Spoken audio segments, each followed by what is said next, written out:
Welcome back, my Teaserking family. A lot of internet connection issues on the first one. We had gotten through baseball, so let me just review what we had picked, and then we'll get on to some economics and just review some NBA stuff.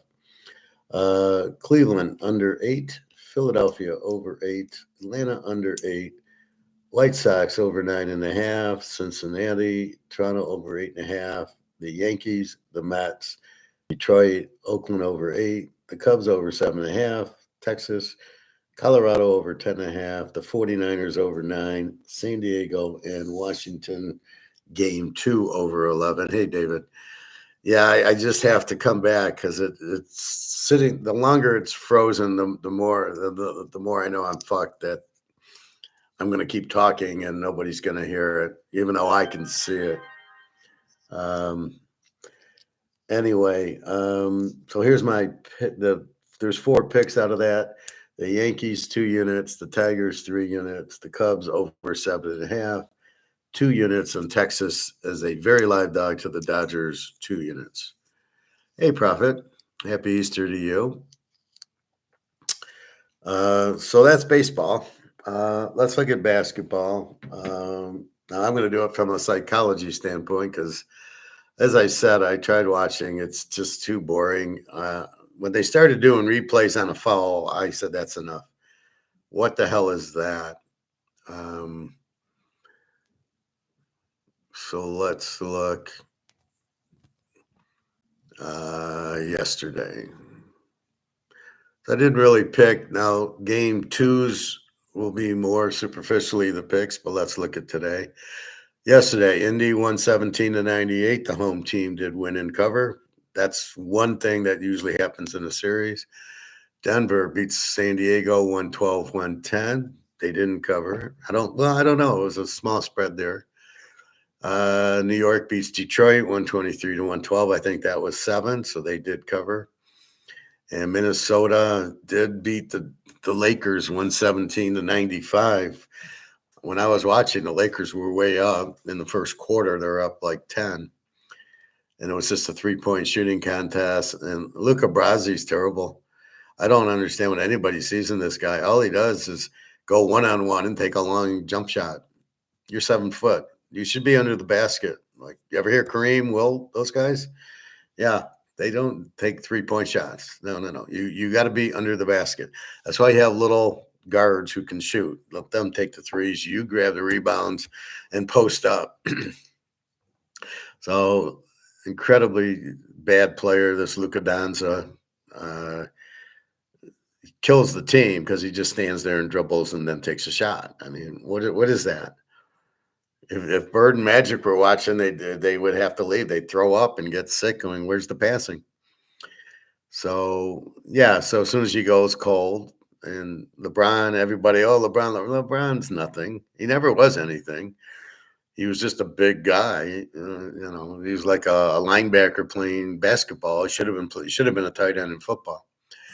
All right, so looking at this, I would probably take Indy game 2. I don't think I'd trust Milwaukee. The San Diego could beat Denver in game 2. That would be a live play in game 2. New York will handle Detroit. And now, do I want the Lakers in a must-win, do-or-die game 2 at home against Minnesota? Because otherwise they go down 2-0. I'm not sure I do. Minnesota's, from what they said, has a very good defense and a very good offense. The Lakers have a 60-year-old LeBron and LeBron Jr. It's like Prime and Prime Jr. And we see what's happening with LeBron. This is what's going to happen with Prime Jr. And then you've got Minnesota just dominating. So I don't think the Lakers defense can handle it. So I would not take the Lakers in game 2 in a do or die. I think this is 4-0. I think they're going to get swept because the Lakers were playing well and still lost by 20 points. So I think I would just keep betting Minnesota here. So I bet Minnesota. I'd bet the Knicks. The only game that'll be competitive is San Diego, Denver, and then Indy will kill Milwaukee. Milwaukee maybe in game 3. All right. Now that's without knowing any players, a handful. Today we got the 1-8s and the 2-7s. We got Oklahoma City.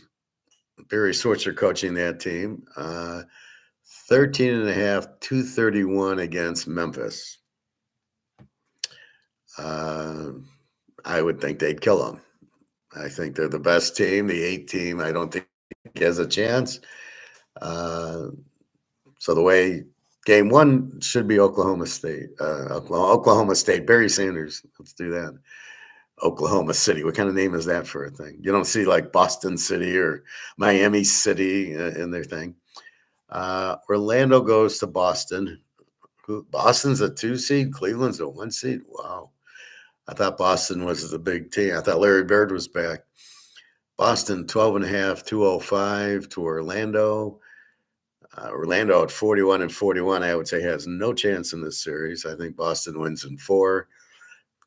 Probably cover the 12.5 tonight, and we'll have to see game 2. Miami and Cleveland. Cleveland minus 12.5, 215. They're the 1 seed.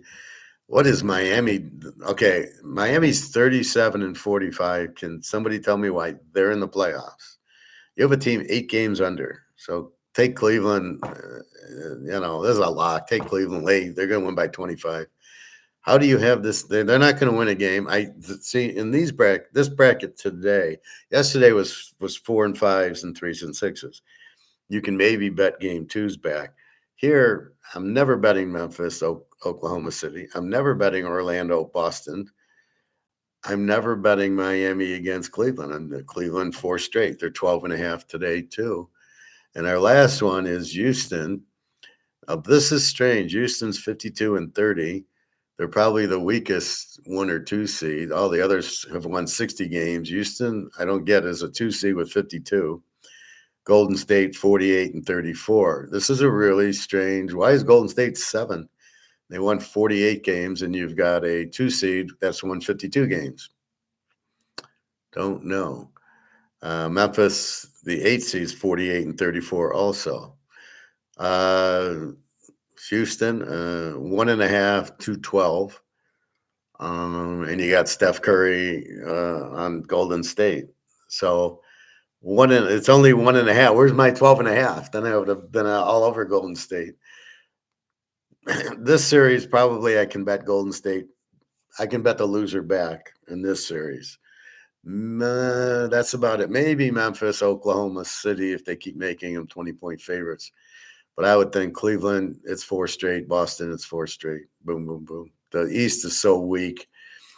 So I think they will just pound them. They'll be up 25 at half, and the third string will be out there. So that's how you got to look at it. The only thing, Golden State, they've won before. They got Steph Curry. Okay, who does Miami have? They still have Dwayne Wade? I don't think so. Orlando, they still got Shaq? No. Memphis, I don't know who they've got. They got Will Levis. David, well, thank you, David.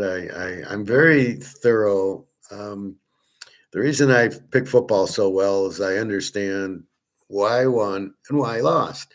So if I pick a game, the Vikings and the Packers, right? And I analyze it and I go, okay, I'm going to take the game over because 2 good quarterbacks, whatever.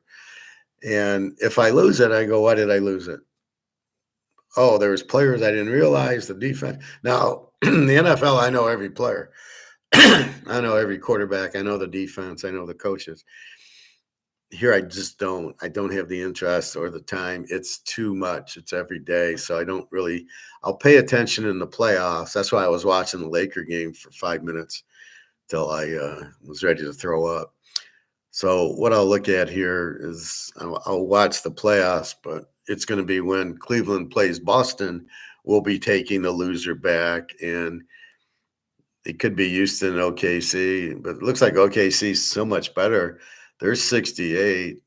The 2 seed Houston's 52. So this looks like all OKC, and then either Boston or Cleveland. You don't get a lot of upsets in a 7-game series.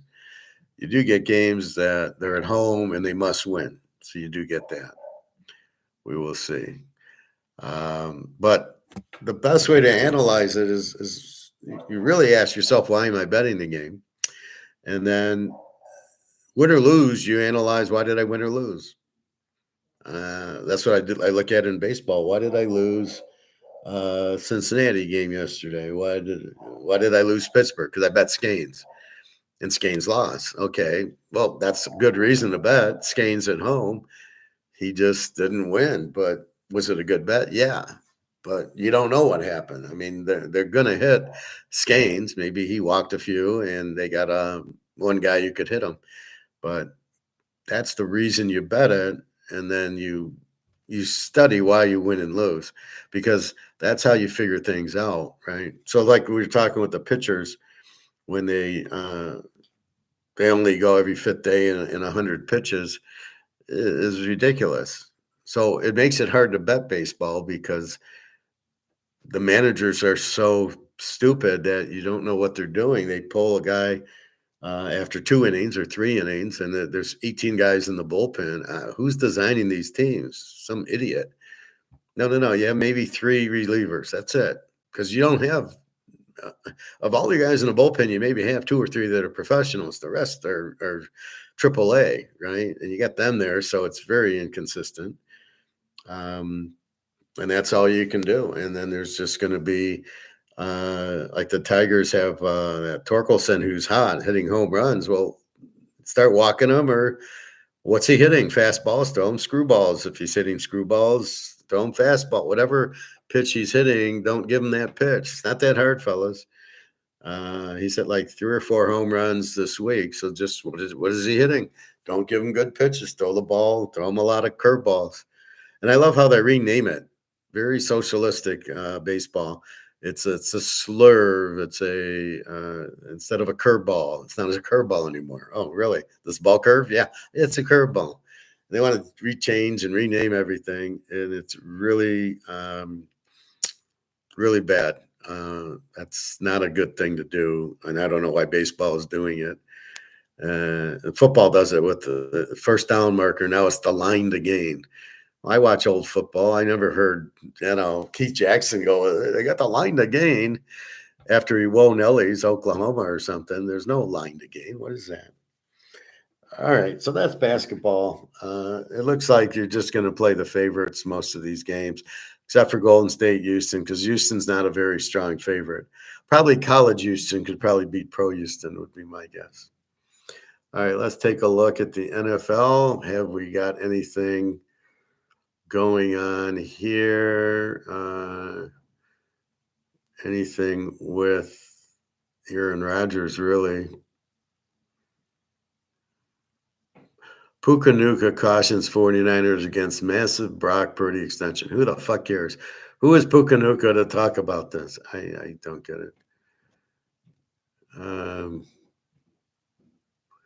Here you go. Ask a pro. How long does 1.5 million last in retirement? If it's in Monopoly money, you got about 6 months. If it's in gold, you're set for life. See, that's the beauty of that. We'll talk about that in a minute. See, then they go, and where will Prime Junior land? Who cares? Wherever he lands, he lands. Why do we need to ask this question? New Jets regime says nothing in response to Aaron Rodgers. I don't like their coach. He sucked at the Lions. Their defense sucked. He'll be a bad coach. He'll be out in 2 years. They won't even go 500. Howie Roseman, Big Dom, is the best in the NFL at finding out. I don't know. He's the Eagles guy. Well, it's real hard to draft Georgia guys. Everybody's giving me a hard time, and I'm telling them they got a great defense. They got all the Georgia players. And then they finally played them all, and look what happened.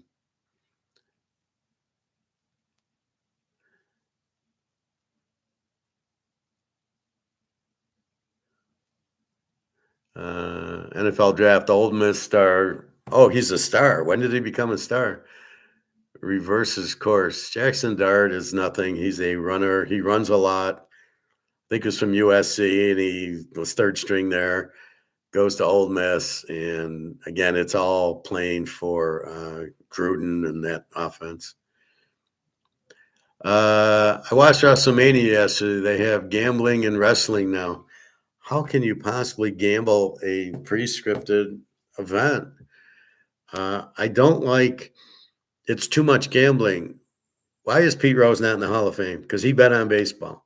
And what do you got? You got BetMGM and FanDuel presenting baseball.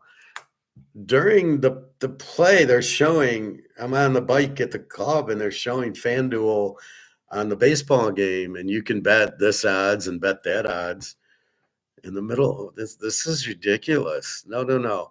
You don't put gambling because gambling then makes it is it real or not? It's very easy to fix it, and you can't do this. You cannot blatantly have fans. NFL sponsored by FanDuel or Major League Baseball sponsored by BetMGM or FanDuel. How do you do that with WrestleMania and predetermined matches? I mean, are they like how long will the match go? How many times Rick Flew will go woo in a match? Um, I don't know about that. Um, NBA odds boost token for a bigger gambling problem. Call 1-800-GAMBLER. So if you're going to bet on basketball, oh wait, if you lose, you have a gambling problem. If you win, you don't have a gambling problem. I've never had a gambling problem because I win. I love that one. Yeah, I lost all my money. Yeah, I guess you have a gambling. You got a bigger problem than gambling. You got a money problem. WrestleMania. So let's go into that. There's a WrestleMania live. The WWE writers could make a fortune betting That's my point. It's all fixed. WWE WrestleMania 41 Night 2 live results, full card, start time, winners and losers, updates and highlights. WrestleMania weekend closes. Why is it in Vegas too? The one thing that it probably should never be is in Vegas. WrestleMania weekend closed out with a Titanic 6-match card headlined by the undisputed champion clash between Cody Rhodes and John Cena. I wouldn't pay 5 cents to see that. Cody Rhodes. Where's the Macho King? 41 takes night 2 takes place Sunday night at Allegiant Stadium in Vegas. After an action-packed first night, saw 3 title changes. They're acting like they're real, right? 3 title changes hands. Performances from Seth Rollins, Tiffany Stratton, I don't know, Jay Uso, Jacob Fatto, The New Day, and more. John Cena versus Cody Rhodes. So you would bet on John Cena because Cody Rhodes is the champ. Nobody wants to see the champ win. So there you go. John Cena. Let's go 3 units on him. Except for the main event class, Io Sky will defend her women's world champion against Bianca Belair. I don't know. Rhea Ripley in a triple threat match. I would bet the champion wouldn't hold on. That's where they change hands all the time. Intercontinental Braun Breakers Intercontinental Championship will be up. Who the hell are these people for grabs against Penta, Finn Balor, and Dominic Mysterio? And the team of Liv Morgan and Raquel Rodriguez put their women's tag team on the line against new team of Livia Valkyrie, and a tag partner to be determined following the injured withdrawal of Bayley. So this is like, I think special guest is Liberace there and Muhammad Ali and Mike Tyson, Mr. T, Piper. Did WWE play it too safe with a terribly predicted night 1? WrestleMania 41 results. Tiffany Stratton beats Charlotte Flair. Oh, Rick must have cried. The Precious lost. Trish Stratton beats Mrs. Wu to retain the championship.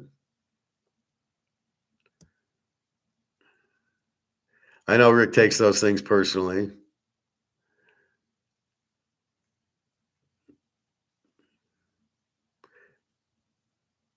A nasty sit-out power bomb from Flair countered Stratton's cartwheel slam to nearly get the 3 count, but the ref was slow. Oh God! It's all scripted. They already know who's going to win. How can this be? I mean, are they actually betting on the winner of the match?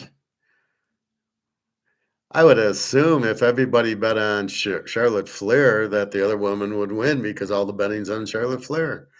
How stupid is this? Uh,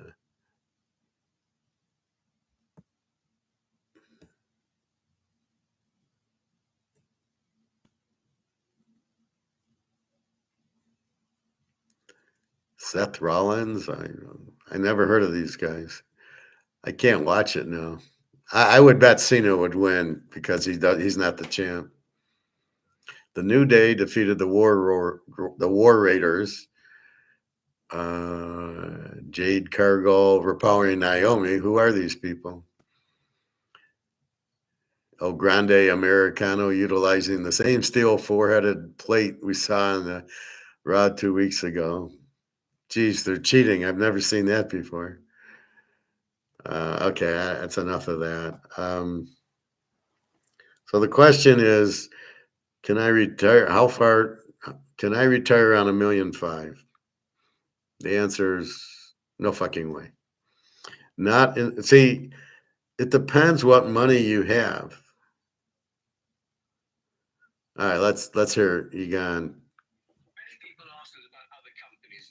Gold. For example, Sprott in Canada. Sprott is a fantastic company. I know Eric Sprott myself. I've known him for many years. And of course, Rick Rule, who's been also involved with Sprott in a major way. But, they have these gold and silver trusts. In our view, that is not wealth preservation because it's held in a fund. I think it's totally backed by gold or silver. But still, clients or investors don't have direct access to their gold or silver. And they can't go to the vault and see it. And also, they can't take delivery except for very big bars, 400-ounce gold bars, which is not practical at all. Plus, they also store it in the Royal Mint in Canada, and that is a government-owned vault. And in our view, you should not store gold with the government. So, although we like Sprott as a company, we like the people very much there, we don't think that their system is the best for wealth preservation purposes. Many people ask us about other companies deal with gold. So what he's saying is you don't want to be in an ETF, which is what we've already explained, and that's why. You don't have the gold physically. You might own so many shares. I don't know how an ETF worked. I don't want to know how an ETF worked, but you might have all these thinking you have 100 ounces of gold, but you don't. You don't have any. It's just paper gold. And this is the problem. This is why the silver price shot down is they sprouted these big shorts on their ETF. And that way they didn't have to buy it. It's totally illegal what they're doing. I don't like Sprout or Rick Root at all. I think they're a couple of crooks. They say it's physical gold, but it's not. It's paper. The gold they have supposedly is in a vault and the government vault. What good is that? Because the government will steal it. Especially Canada, who's already broke, as Prophet can say, the last thing you want is your gold there, because I guarantee you, you're not getting your gold out of there. You will never take delivery of gold in an ETF. Just get the physical, put it in your hand. Boom, I got it right here. It's mine. That's it. Don't play around. You never want it in a safety deposit box or any government or bank. You'll never get it out. They'll steal it because that's what they do. That's what they always have done. And in 2008, what did they do? You saw it, Attack on Wall Street. I showed you the clip where the guy has 60,000 in his real estate trust and it's gone to zero because the company was losing money on it. So they said, let's just delete it. And they delisted it, which means we don't longer have it. And anybody that has it is now gone to zero. That's what you want to trust. So this is what happened. David, they have 100 titles these days. Well, yeah, but especially if you're going to bet them. But I can't. I don't even watch it anymore. Once Hogan and Flair and Macho Man left, you had a little with Rock and Stone Cold. I didn't watch much of that. You kind of got tired of it. But you liked watching the Hulk and Andre the Giant. That brought you into it, but they couldn't keep you. Bret Hart left. All the good ones left. Ric Flair's what, 65 years old, wooing like a 5-year-old. I mean, so it's like basketball now. Yeah, I liked it in the day, but now I can't watch it. Anyway, so Sprott doesn't offer you anything. That's why you can't be in ETFs. It's not safe. You don't own it physically. You'll never get it physically. So why would you put your money in an ETF? They make a bunch of money on it. They're the ones who own the gold and silver. You'll never get it. It's a Ponzi scheme. They make Madoff look like a Boy Scout. The Sprott and Rude are terrible people because they're deceivers. They make you think, oh, you'll have physical gold or physical silver, but you don't. JP Morgan's the custodian of these ETFs. So you can't trust bankers. Put it that way. They will steal from you and they'll just blame the economy or blame something. Look at 2008. What did they blame? Oh, the people couldn't pay their rent. Well, because you gave loans to people who couldn't afford the rent, how are you going to think they're going to pay it? Oh, you're not working? Well, we'll give you a $200,000 house here. Not a problem.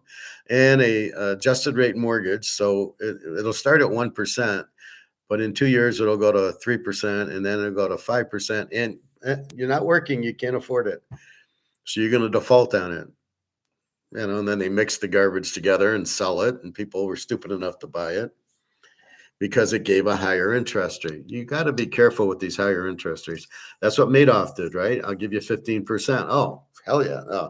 And I was watching the Madoff thing on Netflix. I like watching it when I'm trying to go to sleep because I can go to sleep real quick with it. And they said that they were trying to, they were showing the other company in Boston was trying to compete with them. And he says, how can I compete? It's a Ponzi scheme. So he goes and he does this thing and he gets a pretty good return, but with risk. And all these rich guys are going, well, yeah, I like it. I can make more than with you than with Madoff, but Madoff has no risk. It's 100%. He always wins, and you're going to lose sometimes. So why would I go with you? And exactly, why would anybody go with? If I tell you I'm going to pick every football game right, first you're going to look at me like I'm out of my mind. But why would you ever take another handicapper? Because Howard's going to go 100%, which is impossible, right? Like yesterday, we go with Skanes, but he loses. But you had to take Skanes. That was the bet. You have to take, before I would have taken Verlander as the bet, but he's not as good as he was, so you lay away. But when you get that, you've got to play it, and then you go from there. So Skanes was the play, but it lost. So in Madoff's world, he would have bet against Skanes, and that's the problem. So you got to be very careful. But they wanted to be in Madoff because he never lost.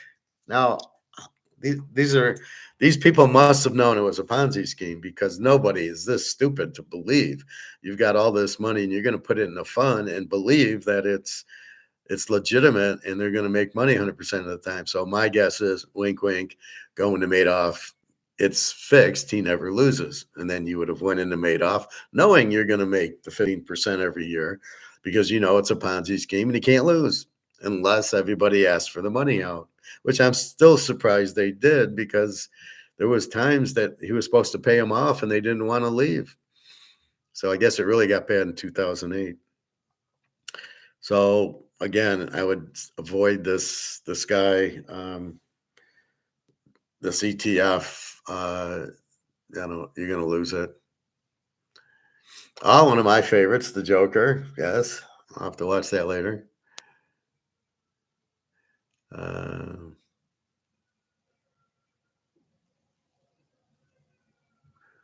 Let's see. Let's see what Mark McGuire. Hey, Shane Moran here. You don't want to miss this week's episode. Why is that? We've got Andrew McGuire making a bold prediction. Okay.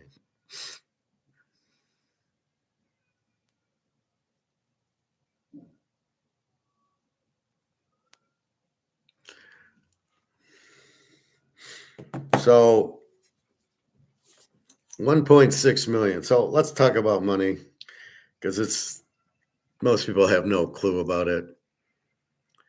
So in money, you have it's good unless you print it to death. And you print this to death, it has no value. So this isn't what you want to be in. You want to be in gold because they can't print it to death. So if I have the question is, if I have $1.5 million, can I retire? If it's in this, no, you can't. And I've told that to Luke's friend who's got $4 million in his 401k, and the guy at the barbecue place who's got 500,000 in his 401k. I says it's worthless, and they don't believe me. So you have $2 million in your 401k. It's worthless, but you won't believe it because you don't believe this will lose its value. Why not? Do you understand how it gets value? Do you understand why this card is worth so much? This is a 1 of 1 Steve Yzerman. They only made one. Do you realize that this value, 1 of 1, is worth a whole lot more than a 100 count Steve Yzerman in the same thing? I don't know if I have the red label 100 count. I might. But this is 1 of 1, meaning that's it. It's got to be worth more than a 25 count or a 100 count. Well, if we follow that, then we know this and this aren't worth anything. How can they be? They're printed and printed and printed. They're printed and they're not worth anything because they printed too many of these. So if I'm holding my $1.5 million in a 401k or just in some account, as the value of this is dropping, what's my $1.5 million going to buy me? Tuna fish? I mean, a hamburger. The value of the money won't buy you anything. That's the inflation. That's the problem. So that's really what you got to connect on. That's why I tell you to buy real assets. This value it'll change from dollars to gold, but it'll never go away because it is an asset like a Picasso, like a Rolex, like a Mickey Mantle card. They will always have value because there's always demand. Demand creates the value. But if there's too many of them, there's not enough, then the value is lower. So a 100 count Yzerman will not have the value of a 1 count Yzerman. So same thing with the Brady card. There's one on eBay that's 10. He's got a 10 count rookie card. It's like the guy's like trying to get 6 million for it. That's probably low. There's only 10, and it's, I think, a PSA 10 graded. But that's what you have to understand. It's where's your money, not how much. I got 500,000 in 401k. Oh, it's in stocks. It's worthless. It's in US dollars. It's worthless. It's all worthless if it's in US dollars. That's why I'm telling you, and that's my analysis, is the Titanic. You're on the Titanic with this and with the euro, right? And the Titanic sinking. So you must get off the Titanic in the gold and silver. That's the whole point of it. It's trying to establish that this is really not worth anything because they've made it too much supply. They've printed way too much. There's 150 trillion US dollars out there. How can that be worth anything? And as Egon shows us, it's lost 99% of its value. Well, if it's lost 99% of its value, $100 bill is worth $1. A dollar is worth 1 cent. Go to the grocery store. Why do you think it's now $3.50 for a 2-liter Coke? Coke's greedy. They raised their price. No, they want $3.50 to pay for the Coke because that's how much value the dollar's lost. And if the dollar's lost all that value, it's not worth anything. So what is $1 million worth? Well, it's not worth much. I mean, you go to the grocery store and fill up your cart, it's going to cost you, probably cost you $1,000. In the day, it would cost you $25. And so that it's what you're holding. You're holding the money, but what are they doing to you? That's the Ponzi scheme. They're printing it and printing it and printing it. And then it loses value. And you think, well, the prices are going up. And that's the fallacy. The prices aren't going up at all. It just takes more money, more dollars to buy it because the dollar has no value. And that's proof positive there. I was watching one of these Life in the 70s, and they showed McDonald's, and the hamburger was a quarter pounder was 15 cents, fries were 12 cents or something like that for a McDonald's in the 1970s. And now they're $6 or $7. What's going on? And that's really the difference, right? It's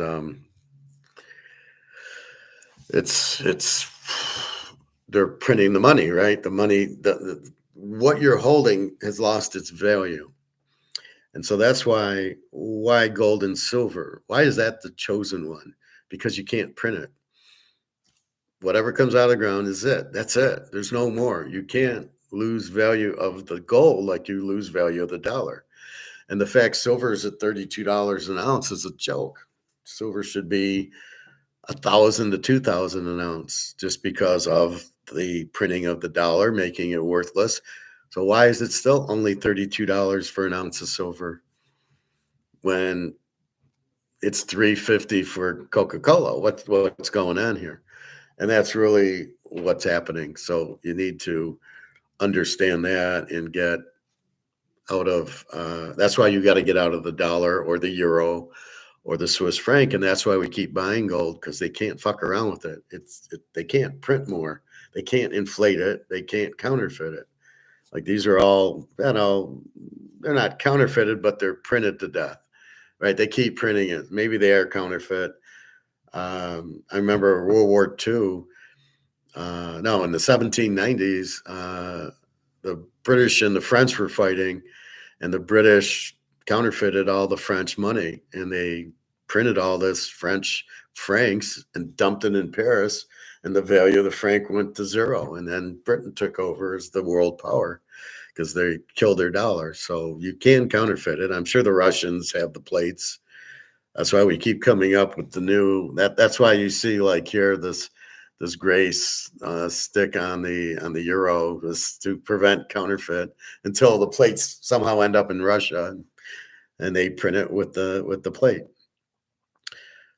That's what you really need. That's the focus that everybody misses. They got you looking at prices.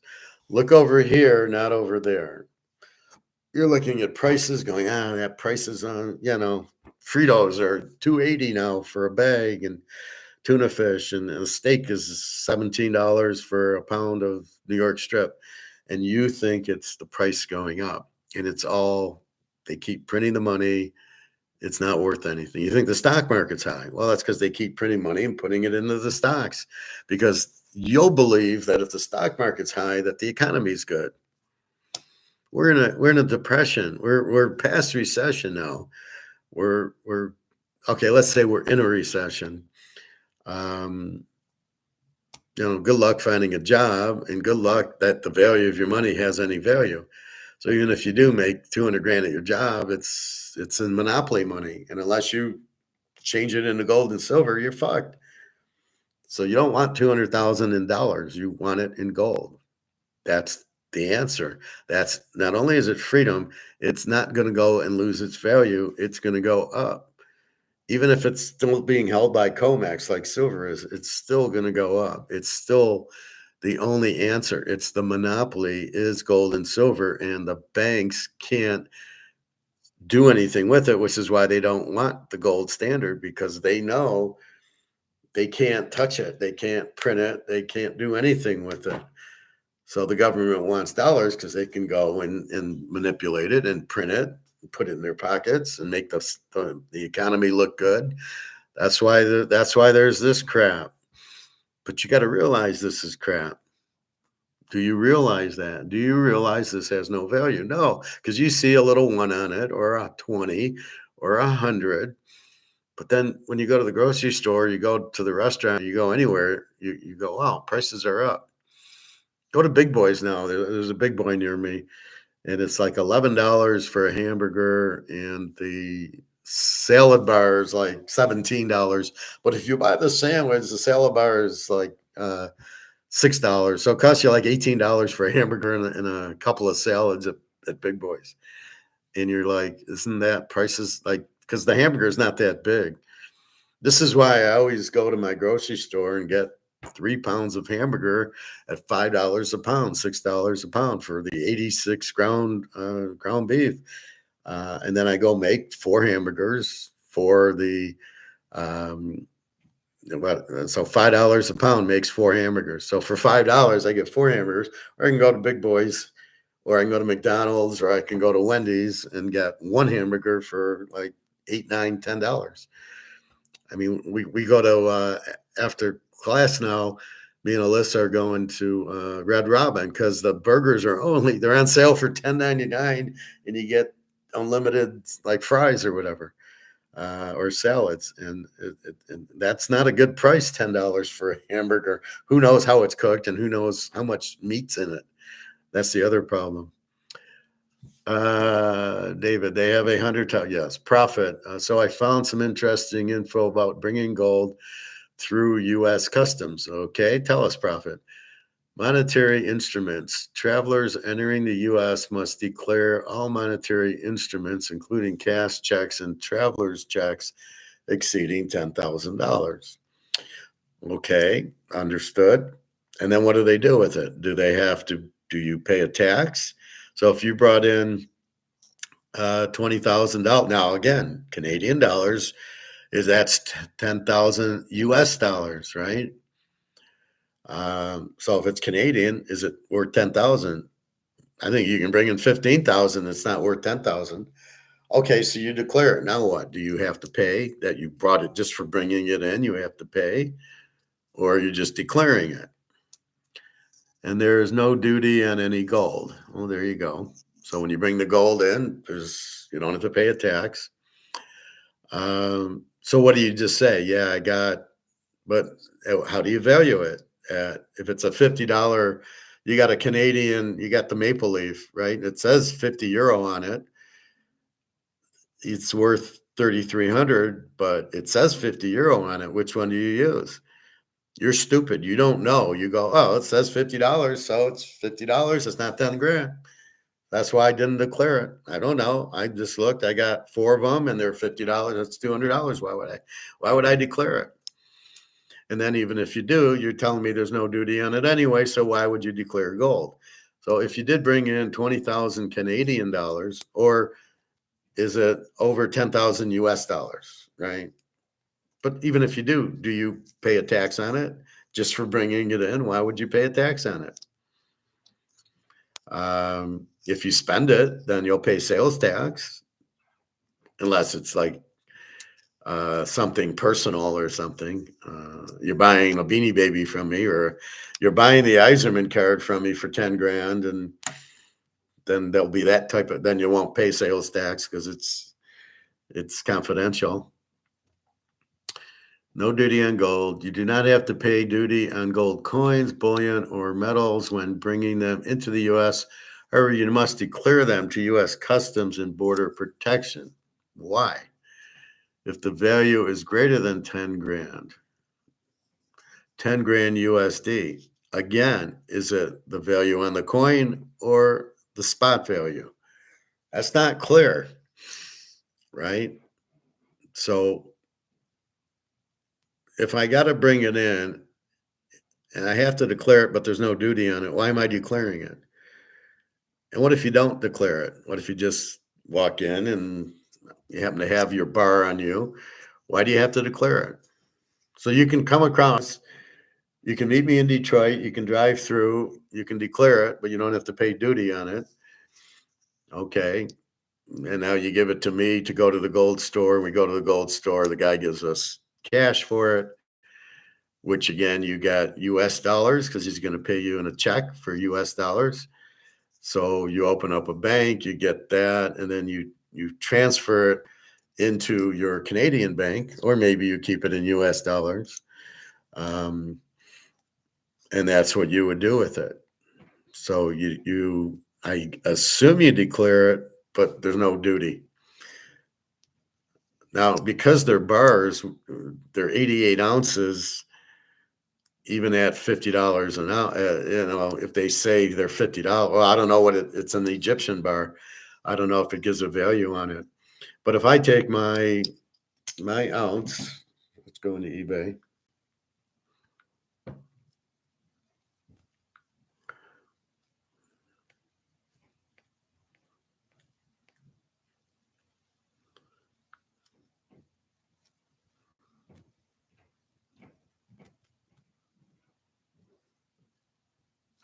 So if I go into eBay and I look, it says $50. That's what this maple leaf 1 ounce pure gold, $9.99, but it says it's $50. What's the value of it? The $50 that it says it is, right?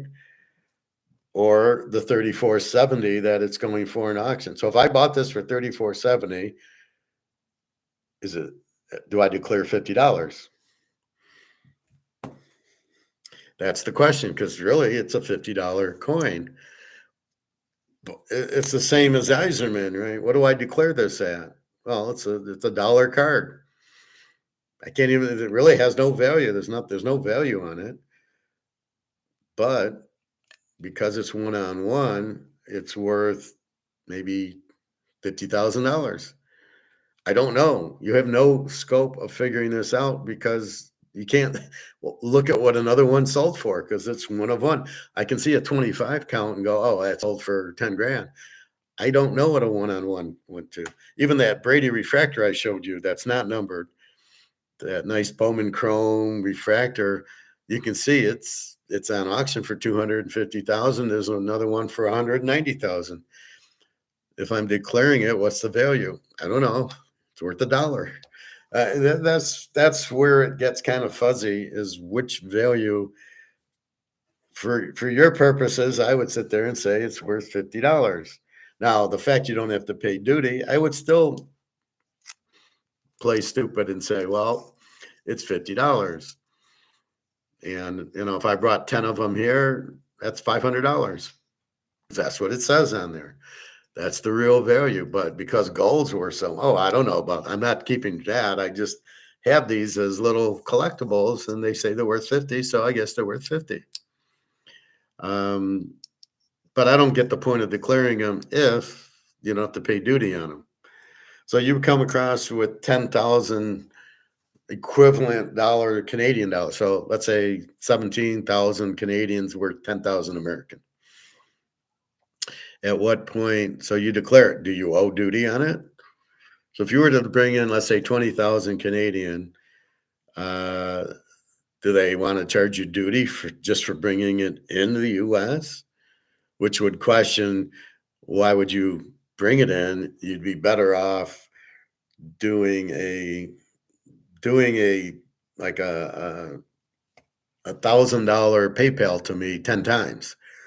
And then I would get the PayPal and I'd move it into my bank. And then you're not bringing anything in. That's the whole Bitcoin Ponzi scheme. Well, if you got Bitcoin in Canada and you come to the US, then you just go into your wallet and then you say, well, give me so much of my Bitcoin. Well, you can do the same thing with PayPal as long as you have a bank account. So if you got 20 grand in your bank, I would just send me 2,000 PayPal 10 times.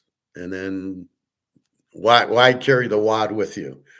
That's very unsafe versus I could just come with, just PayPal you the 2 grand. I PayPal Daria. I sent her a couple times $500. I sent it and she gets it with no problem. And she switches it into rubles. So what is I don't get why would I carry it to her? Wouldn't I be better off sending it to her, right?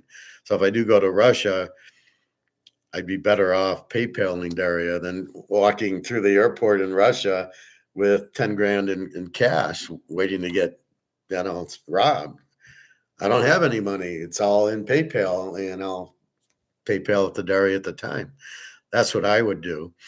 Or if I came to you in Canada, Prophet, and I've been there, Toronto many times, Montreal a couple, I wouldn't bring more than $1 grand in my pocket, and then the rest I'm going to PayPal to myself, and send you the PayPal, and you'll get the money for me. I've never seen a problem with PayPal or Venmo. I get paid in Venmo, and I collect the money, send it to my bank, and the money's sitting there. I've never had a problem with that. So I don't really get with all the electric why you would go through customs. Now, if you're saying now with your gold bars, there's no duty on gold, then I don't know what I would declare it at. That's something I would need a question on. I have this big bar with 88 ounces, but the face value on it is, $8,000. But we know gold's worth $3,000 each. So what's it worth? And when the gold becomes 10,000 each, okay. Now, if I come to Canada, is there duty? And do I even declare it? I'll tell you, when I fly into Europe, I never declare anything because there's never anybody there. You get your passport stamped, and if you want to go to customs, you go. Otherwise, you go right to your bag, right to the taxi, right to the hotel. And that's in every city. Barcelona, Portugal, Berlin, Italy. You just go right.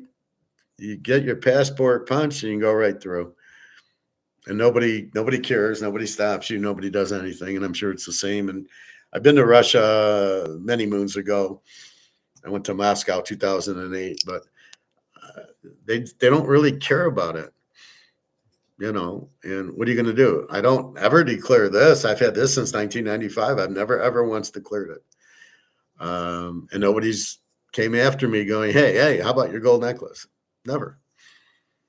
Profit. Well, U.S. Customs want to know why I bring a gold bar worth $300K into the U.S. I don't know. What's their point? They're more looking for drugs and weapons than they are looking for gold. You're going to the coin store with it, and you just want to see what you can get for it. I don't know. Maybe you want U.S. dollars. They don't know you have it. You're not going to advertise it. You might bring 2 bars and leave it in your bag. You might have a carry-on bag you put it in, because I'm sure you don't want it out of your sight and you don't want it out of your touch. Depending on how big they are, they'd be in my pocket, my jeans pocket, right? Is it their business to know that you got it? If there's no duty on it, it's like saying, well, if you speed, we're going to give you a speeding ticket. Speed limit's 45. You go 55, you're going to need a ticket. Do you get a ticket? Very rarely, and only if you're doing like 75 in a 45. So a lot of the deterrents are there to deter you, but there really aren't anything there. So I don't know. I would, knowing that there's no duty on gold, I wouldn't declare it unless they ask me, do you have any precious metals? Then I would say yes. If they say, do you have anything to declare? I would say no. And my excuse would be, well, there's no duty on gold. And I don't know what the price of this is anyway. If it has like I say, so if I'm coming, I would use the excuse, this says it's $50. I have 5 of them. Well, it's only $250. So why would I declare it? It's not over 10 grand. So I would play stupid and say that. Your bar, does it have a value on it? If it does, that's the value I would use. That's what it's worth, because you don't know. Just because it's spot, you don't know if you can get spot for. Where am I going to get spot for? Who's going to give me spot for all this? But I know what it's worth by what it says on it. So I would kind of play stupid. Are they even looking for gold? Probably not. I wouldn't look like James Bond crossing it. I'd look like Bill Bonds crossing it. I would look like Q crossing it, not James Bond. So I just wear jeans and a t-shirt and really not attract much attention. Just be stoic and just walking through going, hey, I'm here. I'm trying to get to my hotel. But, it's funny, when I came back from Berlin, I went through customs, and then as I was leaving, like a second customs stopped me. And they said, where were you? I said, I was in Berlin. What were you doing there? I said, just vacationing. Like, it's not really your business. Why is it your business to ask me what I did in Berlin? And then I finally, well, did you visit anybody? I said, yeah, I met my girlfriend there. She's from the Ukraine. I'm getting her out of the war, giving her a vacation. They said, oh, why didn't you just say you're visiting your girlfriend? Because it's none of your business what I was doing there. So I met Jenna there. And then he was fine with it. Like he's thinking I'm a drug dealer or something, wondering why I go to Berlin. Well, because my girlfriend's in the Ukraine and we can't meet in Ukraine. So we meet in other countries. So I can see other. Now I saw Spain. Now I saw Portugal. I saw Italy. The Amalfi Coast is a little bit much. I would say stay in Positano, not anywhere else. Like I think I was looking for a hotel, and I don't think there's a lot of hotels in Positano, or they're very expensive. That's how I got into prenatal. It was a little bit away, but it was affordable to get a hotel, and we're still on the Mediterranean. You had a great view of the sea. Let me show you the view. So it was fine, but it was kind of in the middle.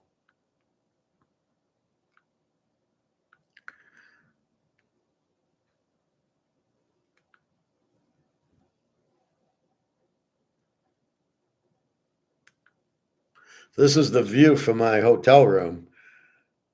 And that's the whole view of the coast. That's the Mediterranean. So that's our view. There's Jenna. That's another view from our hotel. So this is the view. Though you wonder why you go there, right? But here's from where we swam, this huge rock. It was fine, but the rocks killed you. And that's the other view. So you're in these big valleys, right? And you wonder why they won all the wars, because nobody could possibly attack them. So you have all these mountains and everything. It was beautiful.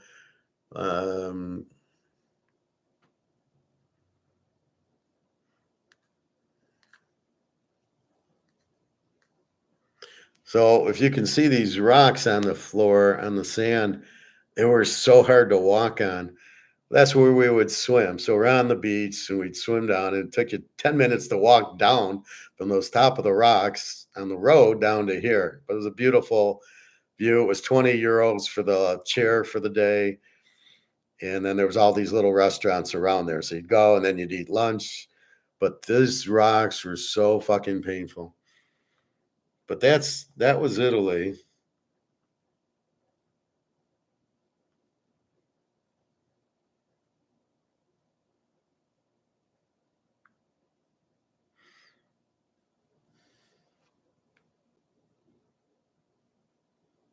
This is Positano, and you can see the difference.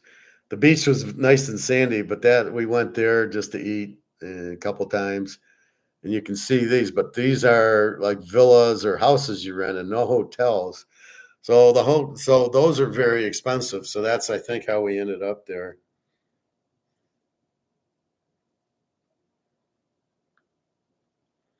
And that's what Positano looked like. I don't know who the guy is, but you can see it's just cut out. The sand's much better, and it's the same mountain going all the way down the coast. So you could theoretically walk there, but it would probably take you 2 hours, and you know, maybe a bicycle, but you'd have to go up the hill sometimes, and the road was very narrow. But you can see that's what it is. So it's a lot of that, but those are very expensive. So it's not the easiest place to vacation, but you went through customs, you didn't declare shit. So he might ask me when I got back to Detroit, what were you doing? I'm on vacation in Italy. And, oh, yeah, did you meet anybody? Yeah, I met my girlfriend. Oh, well, why didn't you say so? Like, well, why would I? It's none of your business that I met Jenna there. But that was the point. So they were like really questioning me, but they probably wanted drugs or guns or something like that. What'd you bring back? Come on, man. Look at me. Do I look like a drug dealer? Won't U.S. Customs want to know why I'm bringing gold in? If you declare it, they might ask. If you don't declare it, they won't know if they even ask you. They'll usually say, are you declaring anything? And you say no. And usually, oh, okay, fine. And you just walk away. It might be easier to send it by FedEx and hope it gets through without being inspected. Well, if you send it FedEx, it's going to get caught at customs for sure. They're going to ask about it.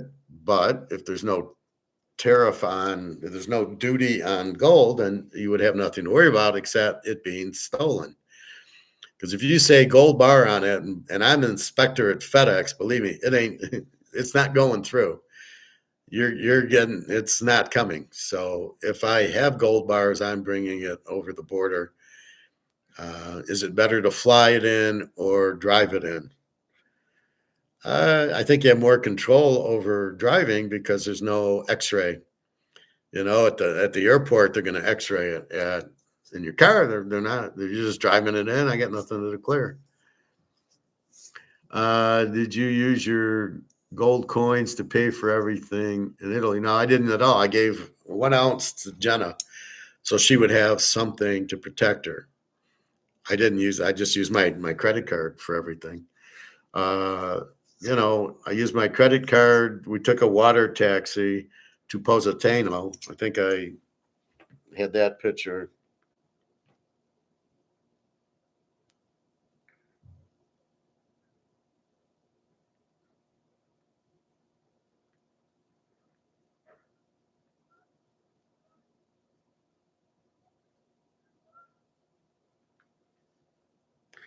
So here's the video. We're on the water taxi.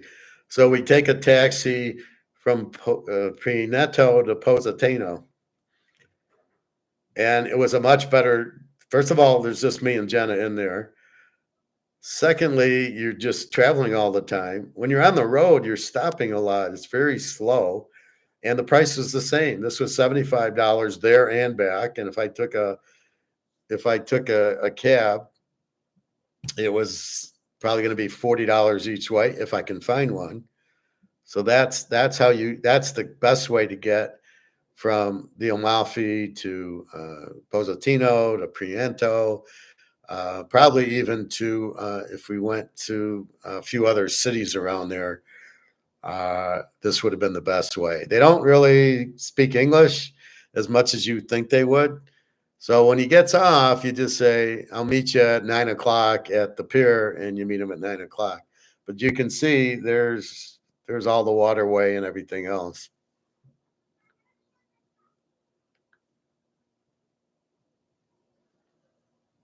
And then that's where you kind of wait for him at the little parking garage for the boats.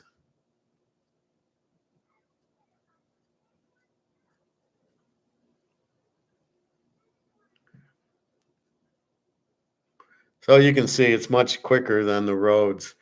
But that's what you did. But no, I didn't need to. I wouldn't use the gold. Jenna's got a hard time understanding this. I think Daria understands it better.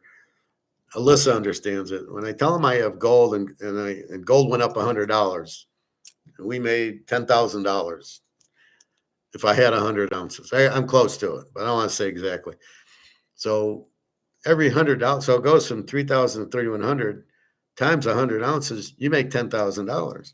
So the girls go, "Oh, you just made 10 grand. Great. Let me have some." And you're trying to explain to them, I'm not going to sell it now because it's going up to 10,000 an ounce. And at that point, I want to sell it. And I don't even really want to sell it then. It's worth more. So it's like this card, it's worth more, or the Montana rookie's worth more, but that doesn't mean I want to sell it. It just means it's worth more. So my gold's worth more. As you told Dad, the bars are worth more. Doesn't mean you're going to sell it, but it does help you going, oh, I just made 10 grand. So I just made it was $29.60 to 30. So it went up like $400. If I had 100 ounces, would be $40,000. So you just made $40,000 since January, but that doesn't mean you got a check for $40,000. It doesn't mean you have an extra $40,000 to spend. It just means your gold's worth more. Now, if I choose, I can sell 1 ounce and kind of recognize, hey, I got 3,300 now instead of getting 2,000. So when I bought it at, let's say, 1,800, now it's worth 3,300. I recognize I made $1,500.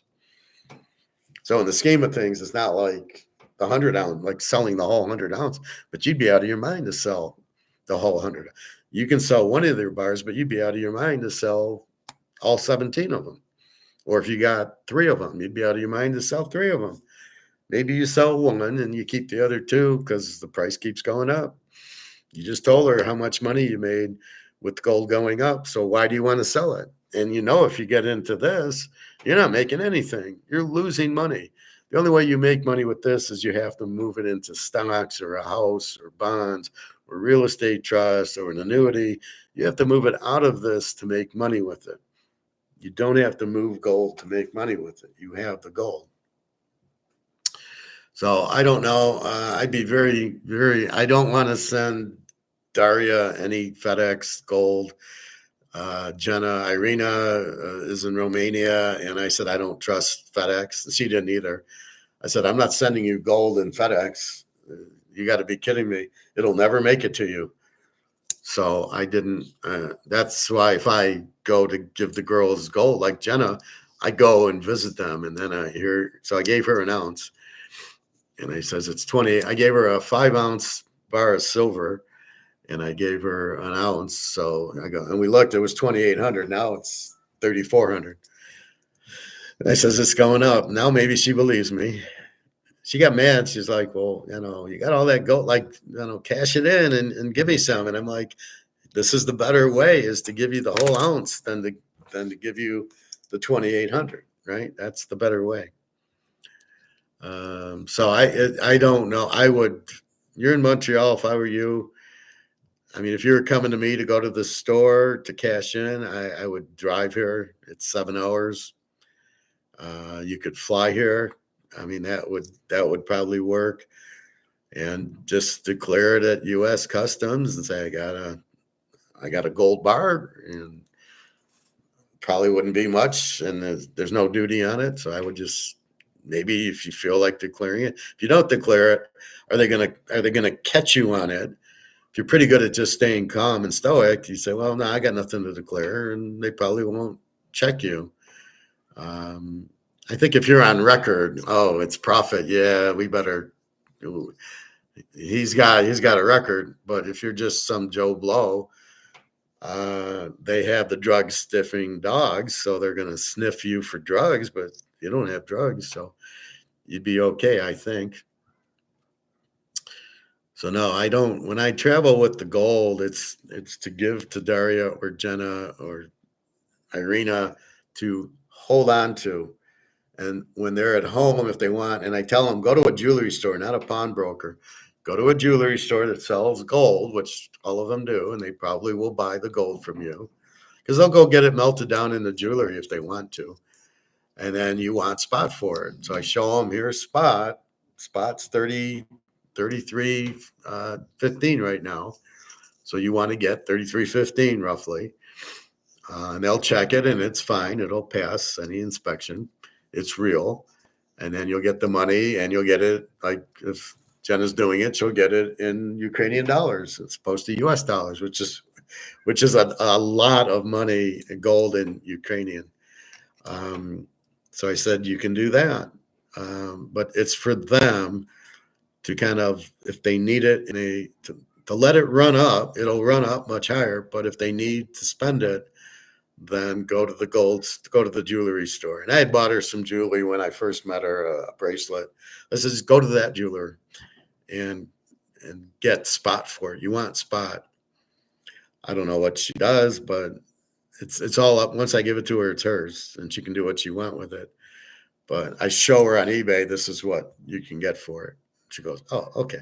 I love the first time I gave her gold, she didn't believe it. So she's checking gold on Google, and she's pulling it up to see that it's real. And I'm looking at her like, I'm not going to give you fake gold. What are you, crazy? I think with FedEx, I'd probably have to get insurance on the gold. I don't know how FedEx works. I think on the US mail, the regular mail, yes. On FedEx, I don't know if you'd need to get it insured, but your problem is if you're going to ship those bars, the insurance, especially they just went up, the insurance is going to be huge. Because if somebody steals them, they got to cover that. That's a lot of money to cover. So coming here, you'd be better to probably drive or fly, I guess. Um, I don't know that I would FedEx them to your girlfriend in California. I think that would be. I would check the price, but it'd probably be very expensive. And what would you call it? You can't call them gold bars. How are you going to call them gold bars? And you know they're going to get stolen, right? Oh, there's gold in here? Yeah, okay. This ain't going to make it to your girlfriend. Prophet, I think the bars coming from Egypt are being sent by FedEx. Well, that's why your insurance is going to be very high because it's going to be, um, the shipping itself shouldn't be that much, but the insurance is where you're going to get hit. And again, what do you call it? So is the attorney going to send them? You better put them in a container that's, kids' toys or something. I would not call it. If I was shipping a Picasso, I would not call it a Picasso. I might call it a painting, but I would never call it a Picasso or a Van Gogh or a Rolex. I would just say a watch. So gold, I might just say. I wouldn't say jewelry either. I would just say something basic. Kids' toys. That would be it, but I don't know. Deb just told me the bars are being shipped by private courier. Well, that's probably better. Maybe that's why it's expensive. So is Deb wanting them shipped to you and then shipped to her? Or are we shipping them to her and you keep a couple of them because you're nice enough to arrange the shipping? I don't know why you're involved with the shipping. The dad had money, obviously. The attorney could certainly have sold one of the bars and used that money to pay, give you the cash. That's, pay for the shipping and give you the cash. Why are you involved with the shipping? They should go right to her once you present the wedding thing. So I'm doesn't make a lot of sense with that. But what can you do?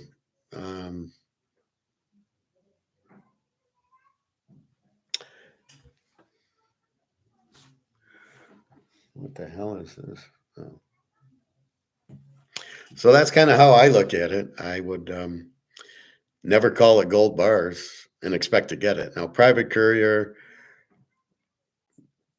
who's getting the private courier? Is this one of your dad's businesses that he has the plane? Is this the attorneys?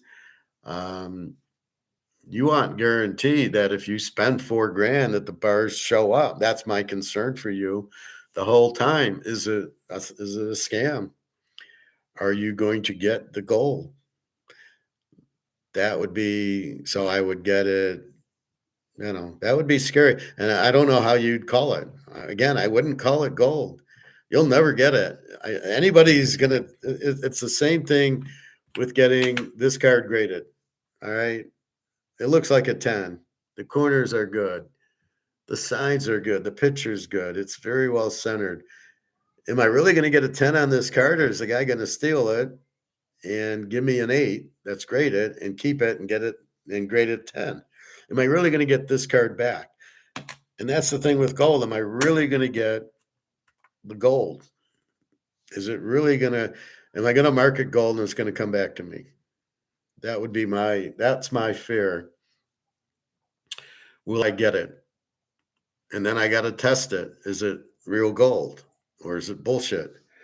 Now, if you're paying $4,000 to FedEx or the private shipping, okay, you have the receipt. It had to go through real shipping. So you're not out anything. And if it's insured and you prove it's not real gold, you should get your insurance money back, whatever that is. But that's what you want is you're actually getting the fourth. You're actually getting the real gold they're telling you. And he can send a picture. Is there serial numbers? If there is serial numbers, then you can see it's 1, 2, 3, 4, 5, and you got 1, 2, 3, 4, 5. Sort of like my Eiserman here, it's 1 of 1. So you can't really fuck around with it. There's only 1 of 1.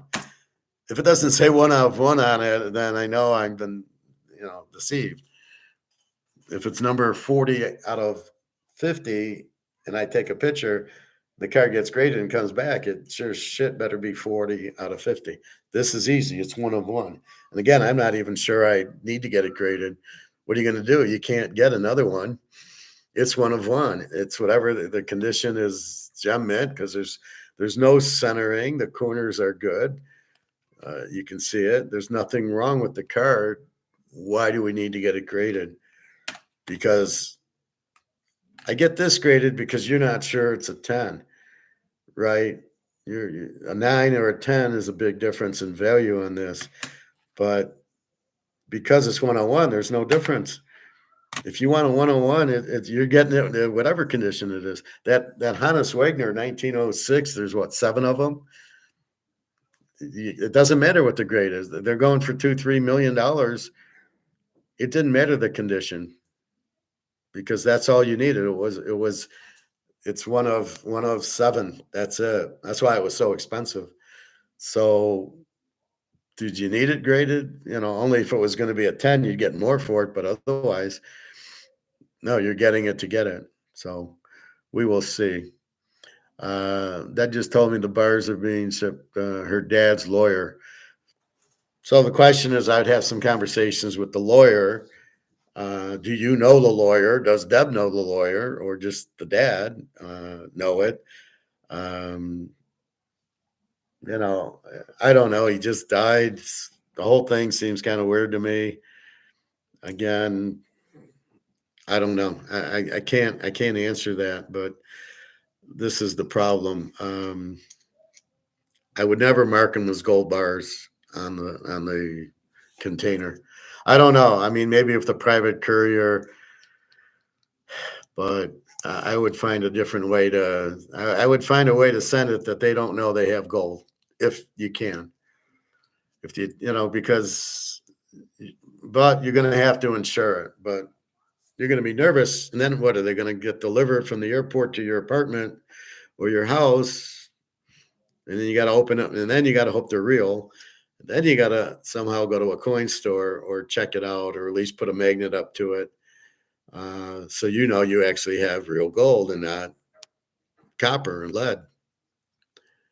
The lawyer's name is on the will, which was made in 2003. So did you call him? Call the lawyer. But it doesn't matter. You got to get married first. So that's your first move. And then your second move is, why are you shipping them all to you versus giving her hers? You take your cut and off you go. And how long do you have to be married for? 6 months, a year, 5 years? And at what point does she get the gold when she's married? So what is your cut? And why are you stuck paying for the shipping would be my questions. Because it sounds like she has a pretty good job. So couldn't she afford the shipping? Yeah, I've talked to him many times. Okay, so ask him those questions then, basically. This will be interesting. Yeah. So, what does he think you're going to tell FedEx? You're going to tell him toys, or you're going to say, yeah, there's a bunch of gold bars in here. I don't know. Like I said, I've been very skeptical sending gold to Europe to my girls. I go meet them. I give them a couple ounces. Now you're taken care of for that. There will be far less red tape further to move here. There will be far for her to move to Canada. Who wants to live in Canada? You guys are in worse shape than we are. I'd probably go to an island if you got all that kind of money. I don't know that I'd want to be in Canada with it. With Rick Rule and the other guy. BC is nice. Yeah, that I could see moving there. You don't really want to live in California. It's high taxes and very, very socialist there. Gavin Newsom's just out of his mind. Um, they're basically making everything very expensive because they're trying to draw from Silicon Valley because they're pretty rich. So they don't care about anybody else, just hitting Silicon Valley. And if I was Silicon Valley, I'd be going to Texas or somewhere or Vegas or creating my own valley outside of California. I wouldn't be in there. But yeah, BC is nice. But yeah, it's all going to blow up very soon. But you'll have the gold to live on. So you'll retire with $1 million on gold better than you retire on $1 million in U.S. dollars or Canadian dollars. To answer that girl's question of what can I retire on $1.5 million? Not dollars. Gold, yes. You don't even need $1 million in gold. You'd be fine in 500,000 because that's going to go up in value. Your $1.5 million in U.S. dollars is going to go to zero. So it depends what the $1.5 million is in, which is what I'm trying to stress with everybody is in gold, you're fine. You're not fine in dollars. You're not fine in euros, British pound, Swiss francs, Canadian, anything like that. She's from California, so she would like to stay if at all possible. I get that, but it's got to be high taxes for her. Gas is very expensive. Yeah, you get the ocean, but as you said, you get the ocean in Seattle or Oregon or BC or Japan or other Mexico or other countries. So yeah, I don't know. I wouldn't want to live in California. I don't even want to visit it. I'm too scared of the homeless people. Florida is much cheaper. Yeah. Well, I agree, and that's why I stay out of California. I don't even visit California. I met Carmen there about 5 years ago. We went to we stayed in Anaheim, in LA, kind of. We went to Disneyland. We went to Universal Studios. We went to Malibu. We took that whole little tram ride, Grauman's Chinese Theater and everything. It was okay. And actually, the Uber wasn't bad. We Ubered around. I'm scared to drive in those. It's too population for me. I mean, I'm a good driver, but not on a vacation. If I'm going to work, it's one thing. And then we went to New York and we went to Chicago and we went to Vegas and Niagara Falls. She was able to get a Canadian visa very cheaply to go to Niagara Falls. But that's it. It's I don't know. I'm not running back there. I know it's nice to see the ocean and everything, but it's getting dangerous and it's very expensive. Anyway, yeah, Florida's cheaper. Vegas is pretty cheap if you're not staying at the hotel.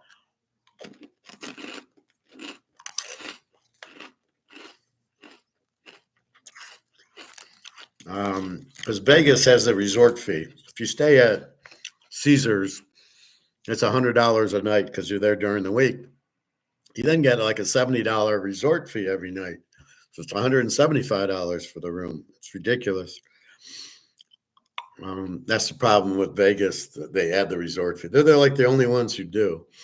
Then they're going to add for the stadium, for where the Raiders play and everything. It's bullshit. That's why I haven't been there in a while. I was there mostly in the 80s, 90s, and zeros, and it was great. Very affordable. A lot of poker, a lot of football betting. I'd sit in the sports book and bet football and give my tips away and try to get people to sign up. I remember I was one of the few who had Auburn over Alabama in that kickoff return game. Everybody's in shock, and I'm going, roll tide. I was just laying it into them, and I was loving it. I had like 17 points in Auburn, and they win the game straight out. But that's what I would go to Vegas for. And but I haven't been back in a few years. I have no desire. I'd rather go to Europe and meet the girls than go to Vegas and pay with these, because you can't even really eat at the restaurants. They're very expensive. I don't want a $50 hamburger. I'm fine with the $10 hamburger. And the buffets are like $60. No, I just want a regular buffet. Anyway, so yeah, I would figure out what you want to do and look at your best options. Money won't be an issue because you'll have plenty, and it's only it hasn't even started to go up yet. So wait until it's 10 grand a bar times 88, right? Each one will be worth like 80 million. Yeah. Then you can go find an island to buy. And you can't leave it in a safety deposit box. So you're going to need somewhere safe, and you got to play stupid that you don't have any gold, and you cash in a bar every once in a while and get the money, and be careful with the money. You don't want it in the bank. So that's why you'll need a safe and stuff like that. But that's what I would look at. I would look at that, and God, these people, my neighbors are so noisy now. I don't care now, but I do care when it's 1 a.m. and they're waking me up with loud music and loud talk and everything. Pissed me off yesterday. They act like they live in a house and it's their house and nobody else lives here. But I did email the management saying, tell them to shut the fuck up. Because it's clearly in the bylaws, you cannot be loud after like 8 p.m. And just be normal, just respect the neighbors. That's all. It's an apartment. That's the problem with it, where you'd rather be in a condo where you don't hear anybody else. Move to the top floor, it's always quieter. Yeah, but then I got to walk up all these steps every time I go in and out. That's why I haven't. And then I feel if I move to another apartment, I don't know, it could be just as bad with your neighbors. So that's really not the answer. They're new, so that they might not understand. I had to break in the neighbors next to me. They were loud. They have loud kids. And I says, hey, the walls are too thin, man. You got to shut the fuck up. And they finally understood. And then I went to the management, and they did help me on it. So people above me just moved in, and they don't realize how loud they are and how thin the walls are. So I'm hoping the management talks to them, because they'll throw them out. You cannot break the amendments, right? Very clearly, Amendment 4, you cannot be loud after 8 o'clock. They'll throw them out for it. So we will see. And I've been here 2 years. My lease is coming up. I'm going to renew. It's only went up $25. It went up $15 in rent, $10 in utility or whatever. So I'm like, fine. I thought it would go up $500 with all the inflation. So I was happy, and then I'm happy I'm getting unemployment, and it went up $100 a week. So I can go buy some more, at least more silver. So I'm pretty happy with that. So my first thing will be tomorrow, and then I'll get it Tuesday. Daria's getting her little thing done this week, I guess. So we will see. Still waiting on a meet with Daria, where and when. I said, let's plan on the summer, and I think maybe Georgia would be there's a Georgia next to Russia, not Atlanta. So I'm trying to get her to commit, because I'm getting real tired of waiting. And I get it's the war, but there's other Russians I can meet. Or I met Jenna. She was on the other side of the war. She was getting bombed in the Ukraine, where Daria is really not seeing anything. Anyway, noise always travels downward, really. Well, that could be. But this kind of noise at 2 a.m, I think, would travel anywhere. if I really have to do that, I will. If I have to move to another unit, they have a dog that barks, and the two people, the guy's very noisy. He thinks he's at his own house.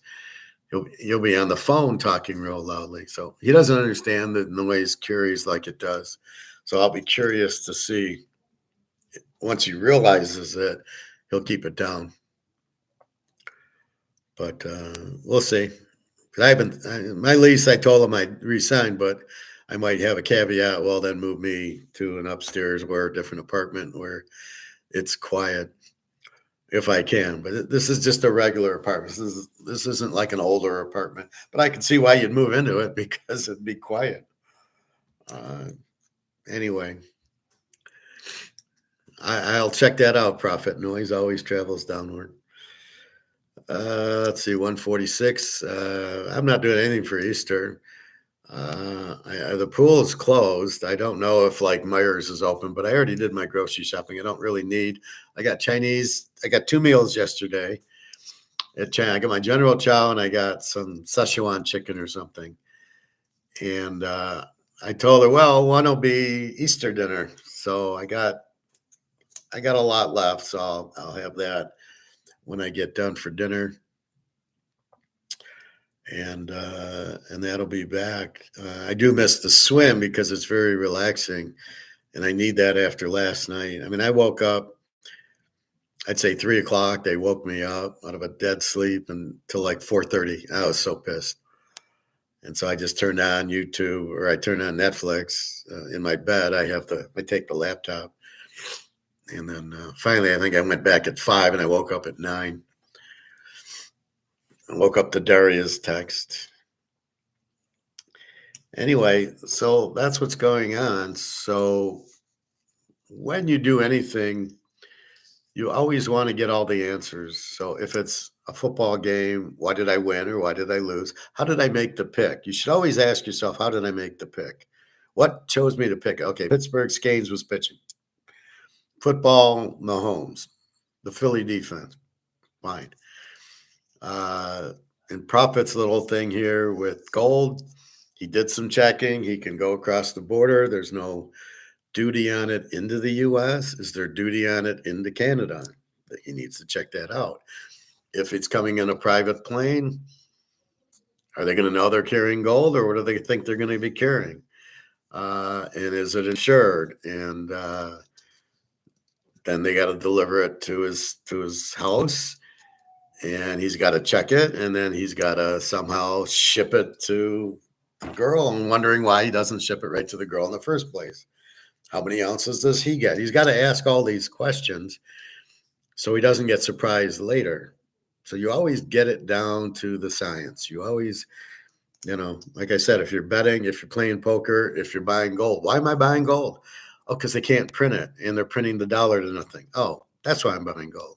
So you understand why you're buying gold. You understand why you don't want to hold the dollar. They're printing it to nothing.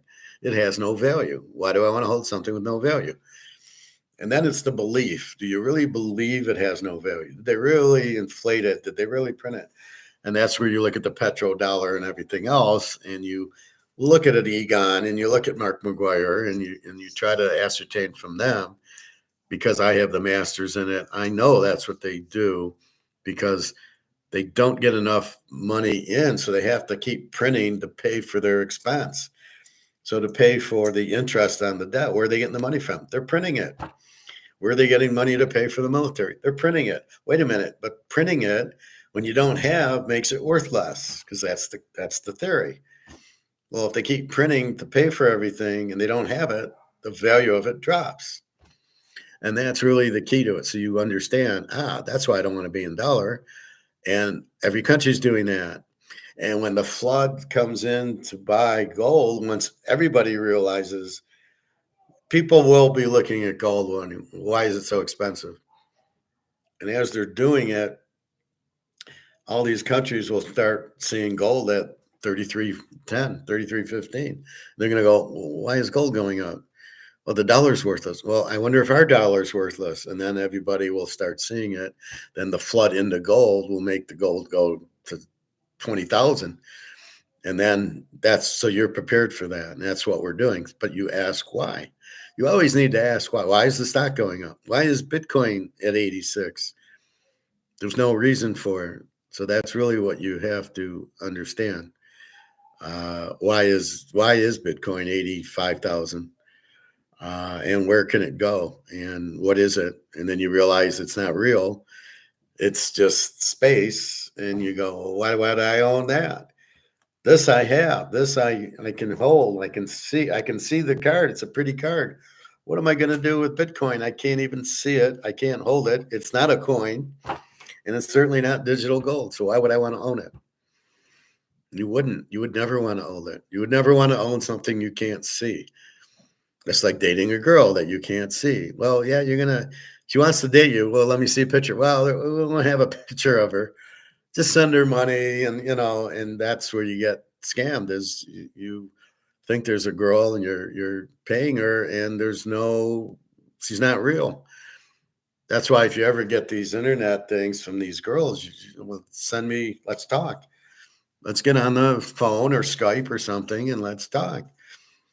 Daria, don't worry about it. I've seen and talked to her, and Jenna and Carmen. I've seen them and talked to them, and when I met them, they were real. So I never had that issue that the girls weren't real. But that's what you got to be careful on in the U.S. These girls that they're not real. They're pretending to be somebody else, and they're not real. So that's why you can't just send money blindly. You've got to, who am I sending it to? And when they say, well, I can't send you a picture, say, well, I can't send you money. I always say, let's meet. And then they don't want to meet. Well, why wouldn't you want to meet? So you got to be careful on everything. Why do we bet sports? Why do we get this job or that? Why do I live here or there? You've got to have reasons for everything. And once you do that, then you're fine. And you're less likely to get scammed. Now the government's scamming everybody. There's nothing we can do. They're just printing money and it's worthless. And all you can do is get out of it, which goes back to, if I have $1.5 million, can I retire? And the answer is no, because it's not real money. It's just printing. So you have to realize that,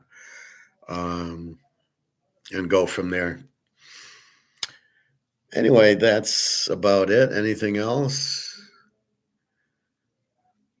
I can hear the guy up. The guy's pretty noisy. Well, he's got his door all open and he's probably talking out, but he's talking at a high level. I don't think I'm talking at too high a level, but I might be, but I don't know. But he's talking, so I can hear his conversation, which I don't want to hear, and it interrupts me. So anyway, that's what you have. So I'll turn on a movie pretty loud to offset his noise, so I don't hear him. Usually they're not home that much. And again, this is their first week. So of course it's on the weekend when the property manager's out. That I did email them, but I'll be in the office at 9 a.m. bitching. Yeah, I'm on the first floor. I did it because it's just, I'm in and out a lot and I get the gout. So I don't want to go up the stairs too much. Because as much as I go up and down, I'd have to go up all these stairs to get into my place and then go down all these stairs. If I get gout, I'm fucked. So that's why I just assumed be on the first floor. Now, I had neighbors for the first 2 years and they were fine. I barely heard them. Not a whole lot. Not like these people. But again, these people are new and the new people don't realize how thin the walls are. The other people realize it and they kind of keep it down. So we will see. If I happen to run into them, I will tell them personally, shut the fuck up, nicely. But it's best to go to the management and let them talk to them. And then I basically said, well, I'll renew, but then you're going to move me to a different building because of this noise. Because it's, after 8 o'clock, they got to be quiet and they're not. And you can hear the dog barking. What the fuck is that? Where do they think they're living? Let's have a loud barking dog. Well, go fucking live in a house. You don't move into an apartment like this. Anyway, Of all the people I got to get the noisiest people in the world. All right. Anyway, so we got the baseball again. The Yankees, Detroit, the Cubs over 7, and Texas had the picks today. Basketball, there'll probably be slaughters, except for the one game. What was it? The Golden State game that could be the upset. Well, not an upset. Golden State could win because you got Steph Curry. So that's what I don't know. Where is Klay Thompson? Is he retired? I know he hurt his knee, but that's what you have. So anyway, watch, enjoy your Easter, relax. I don't know what's open today. Usually a lot of restaurants that I go to are closed today. That's why I got the extra Chinese. So I might just drive to the lake to get some peace and quiet. Then I'm thinking, I got to get a hotel to go to sleep. That's ridiculous. Anyway, that's it. So look for gold this week to hit, 33.15. It opens at about 6:30 tonight. China gets a hold of it, and look for them to hit another home run. We could get close to 34 tonight in the morning. And there's really very little stopping it. You had that down a week ago, and it went down to 29.60, and it shot up to 33.15. So they all understand, China and Saudi Arabia and Russia, that when the U.S. does it, they just load up, and it costs the U.S. a ton of money because they're shorting it. They want the price to go down, and the price goes up. They lose all their derivatives, and they got to cover the physical, and so silver. They just don't have to cover yet because of Basel III. So they're 30,000 tons short that they have to come up with, that they don't, because they come in with these derivatives, and it's the stupidest system in the world. But I think it's ending, let's hope before July 1st, but by July 1st, then you'll start seeing $100, $200 silver, and then that'll be it. Then we'll all be, because it's hard to have, well, except for profit, 500 ounces of gold. You can have 500 ounces of silver, but it's hard to get 500 ounces of gold. So once silver starts moving, then I think everybody will be really happy. Right now, it's cheap to buy silver, so you buy it and you got 100 ounces. Oh, just move, and you're expecting it to move, and it won't move. So just be careful with that. A lot of big lines in the NBA today. Yeah, well, it's because there's a lot of shitty games. No, there's no elevator. It's just stairs. It's a 4-unit. I go in mine. They go in separate. They're separate entrance, and they just take the stairs up. Big lines because you got the 1 seeds playing the 8, the 2 7s, and half these 8 seeds are terrible, and the 1 seeds with 65 wins, and the 8 seeds have 40 wins. So what do you expect? And they're at home. Boston's at home. Cleveland's at home. Oklahoma's at home. So of course you're going to see big spreads. Anyway, I would look for a lot of, when the 4s play the 5s, there might be pretty accurate. The 1-8s will be sweeps. The 2 7s should be sweeps. And maybe in the 3 6s, you might get, the home team when the 6th seed at home maybe gets 1 win. Anyway, I'm going to have to shoot the dog, and this is just unlivable. This should be normally peace and quiet. Now, again, it's the holiday, so they're not working, and they're not out anywhere. So we'll see how long that lasts. Anyway, that's what's going on. So have a Merry Easter or a Happy Easter or whatever you call it. And just be good, relax, gold going, sit back and enjoy the ride. You do not want to sell. Like I say, it is now a need, not a want. You do not want gold. You need gold because of this. So this is gone. So to replace it, I must have. In other words, do I want a lifeboat or do I need a lifeboat? So I'm on the Titanic. It's sinking. I don't want a lifeboat anymore. I need a lifeboat. And with the dollar collapsing, I need gold. I don't want gold. Now it's a need. Now I must have it. And that's what you're looking at. Well, yeah, I mean, you can hear it, and this is not acceptable. You can't. I don't get if they want to have animals, they got to keep them quiet. They can't. The dogs bark and everything. Well, not necessarily. This is new because they just moved in, and then during the week they were working. Uh, I did hear it when they first moved in. Then I was able to get to sleep, and again, because I'm not working, I can stay up a little later and sleep in a little later. That was the first time I got woken at 3 in the morning by these guys.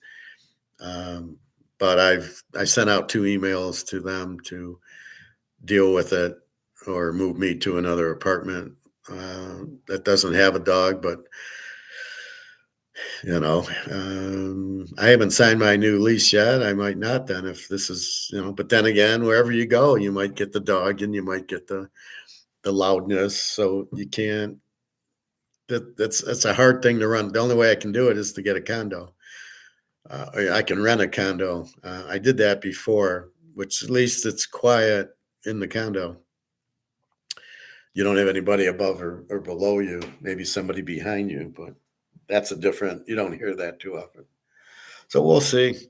Let's give them a chance. And then they did on the new people that moved in next to me, they were pretty loud, and now they quieted them down. So we'll see what happens. But it's in the lease, and they're very strong about the lease.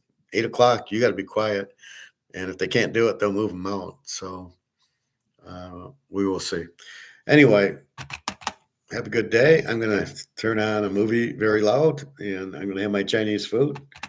And maybe I'll take a drive, go to the lake because the pool's closed. So we will see. I haven't done the lake yet.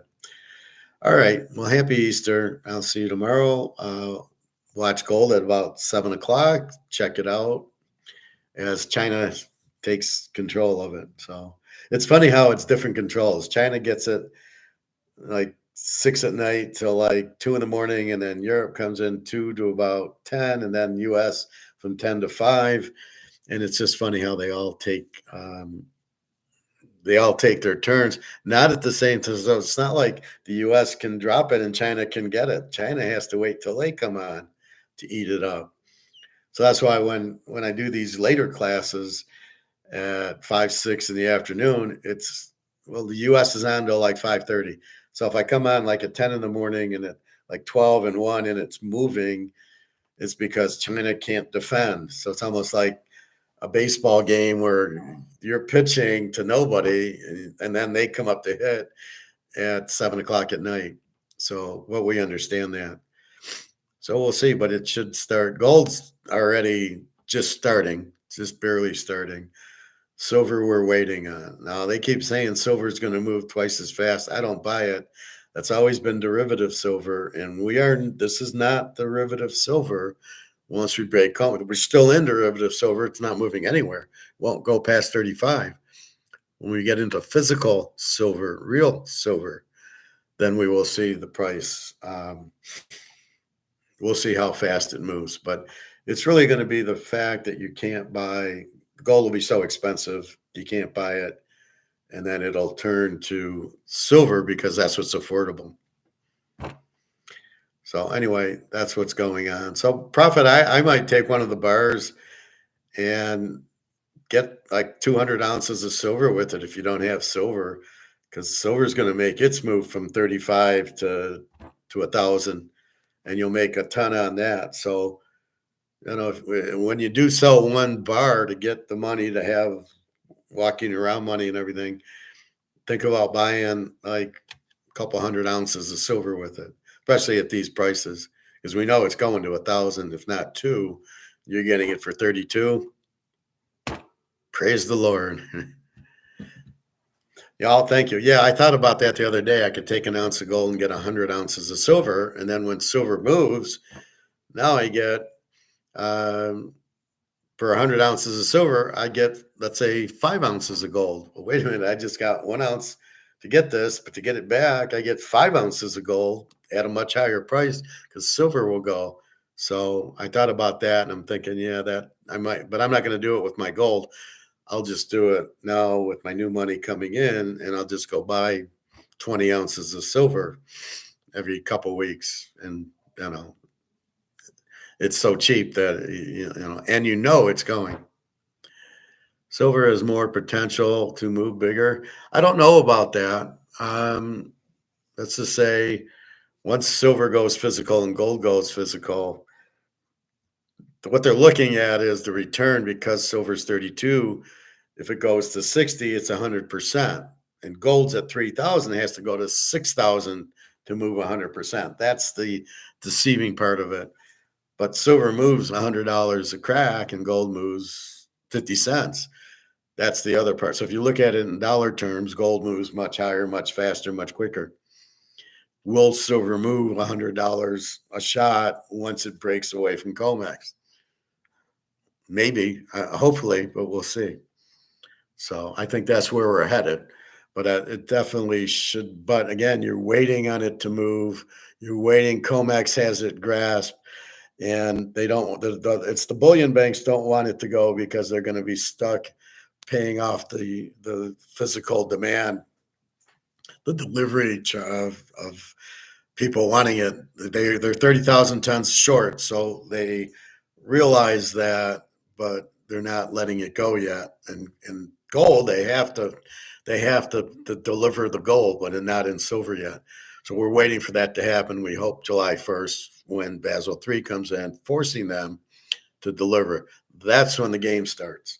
So it's coming. It's July 1st, if it's all as we think, and then you'll see silver just go through the moon.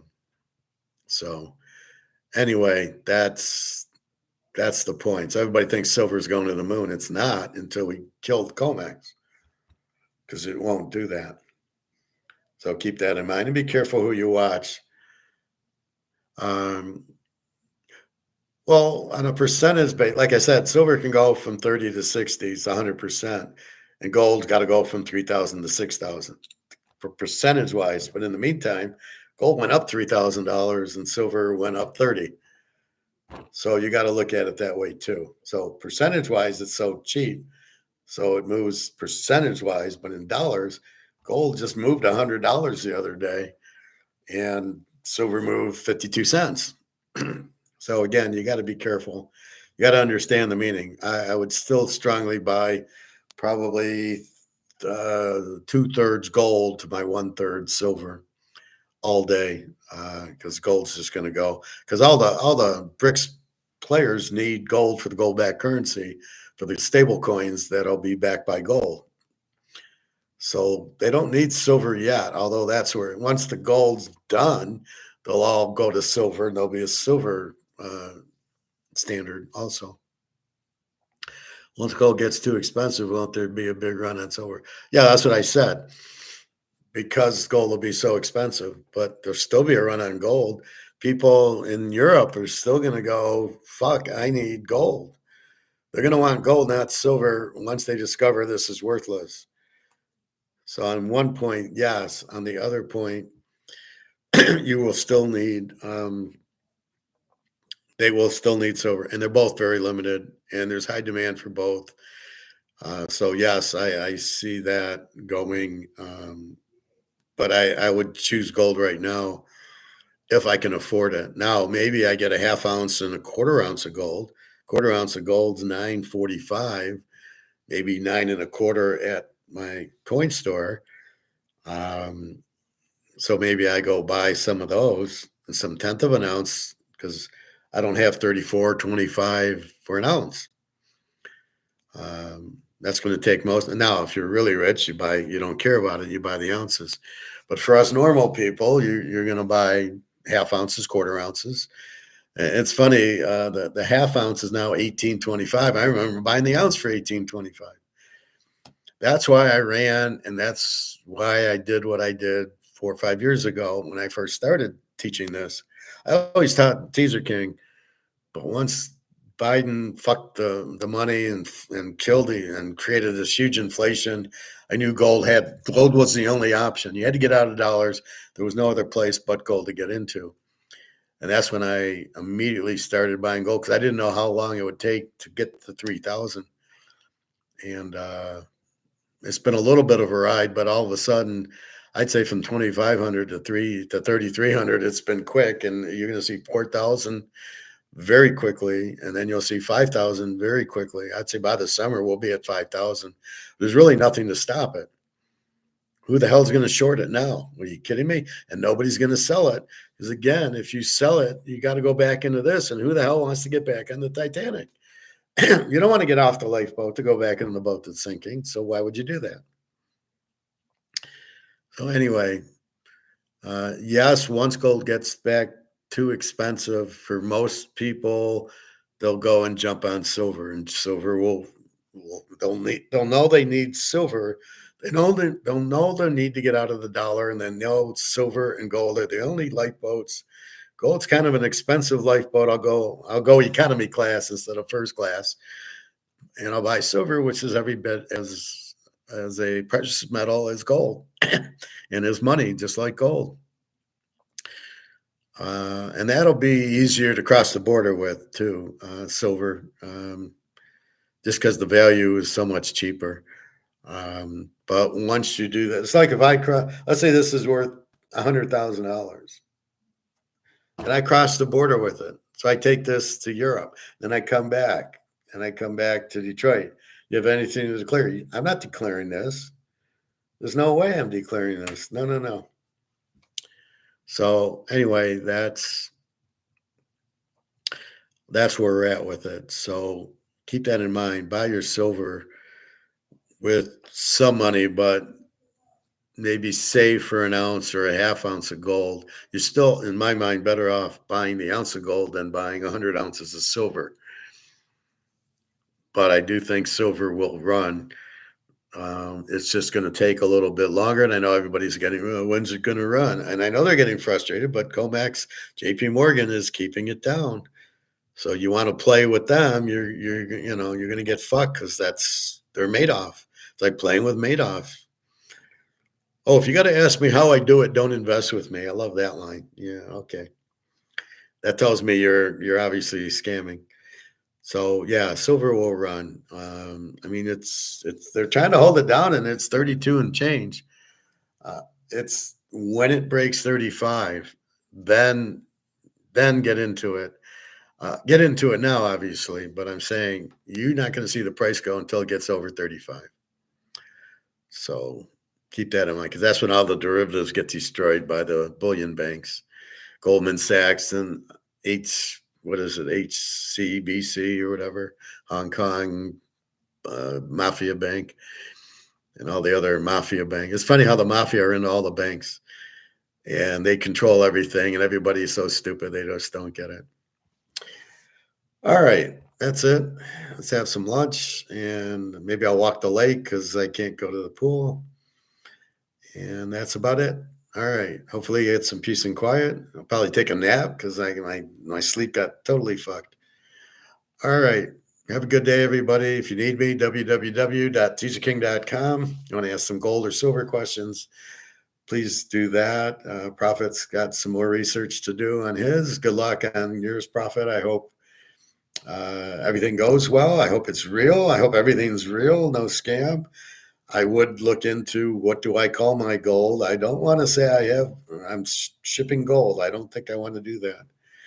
Then you're just asking for problems, right? If I'm shipping parts and materials, yeah, I can probably get away with that. So anyway, try to figure out the best way. All right. Have a good Merry Easter, everybody. Happy Easter, and take care. All right. Enjoy.